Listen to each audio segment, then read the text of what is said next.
दोस्तों, मैं आज एक अच्छी सी कहानी आप लोग को सुनाना चाह रही हूँ। कहानी है कृष्ण और रुक्मिणी की। द्वारिका नगरी में कृष्ण की मंदिर है, परंतु माता रुक्मिणी का मंदिर नहीं है। आखिर क्यों? इसका कारण जाने। एक समय की बात है कि माता रुक्मिणी जो अमरावती में रहती थी, उनके पिता उनका विवाह शिशुपाल से करवाना चाहते थे। पर माता रुक्मिणी कृष्ण से प्रेम करती थी और उनको पत्र लिखकर पंडित जी के हाथों से भिजवाई कि मैं आपसे विवाह करना चाहती हूँ।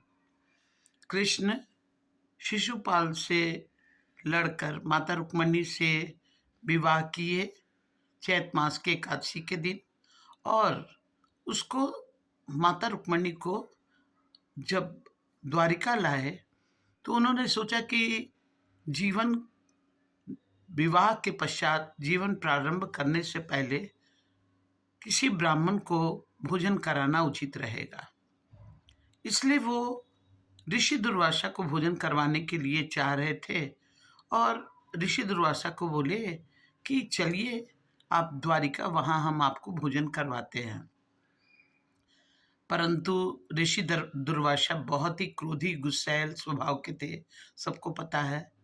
तो वो बोले कि मैं जानवरों के पीठ पर रथ पर बैठकर मैं नहीं जाने वाला।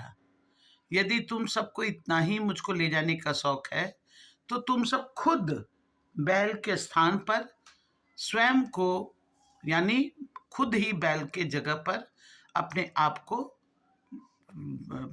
मतलब बांधो या रथ को खींचकर लेके चलो। तो एक तरफ कृष्ण जी और दूसरी तरफ माता रुक्मिणी दोनों रथ को खींच खींच कर दुर्वासा ऋषि को रथ पर बैठाकर लेकर जा रही थी।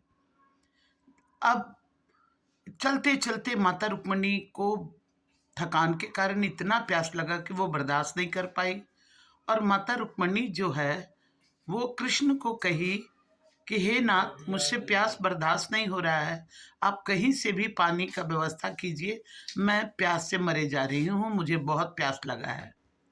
कृष्ण क्या किए कि माता रुक्मिणी के प्यास को बुझाने के लिए अपने पैर के अंगूठे से धरती को दबाए और वहां से गंगा निकल पड़ी, और उस गंगा के जल से माता रुक्मिणी और कृष्ण दोनों ही पीकर अपना प्यास बुझाए। किंतु वो दुर्वासा ऋषि जो अतिथि के रूप में साथ में रथ पर बैठे थे, उनसे ये पूछना भूल गए कि आपको भी प्यास लगी, आप भी पानी पीजिएगा। दुर्वासा ऋषि तो बहुत ही क्रोधी थे। वो इतना क्रोध किए और कहे कि अतिथि को लाकर तुम सब अपमान करते हो, जाओ मैं श्राप देता हूं। और वो 2 श्राप दिए। पहला श्राप उनका था कि तुम कृष्ण के वियोग में 12 वर्ष अलग रहोगी। इसीलिए जो कृष्ण का मंदिर है उससे 2.5 किलोमीटर दूर माता रुक्मिणी का मंदिर है।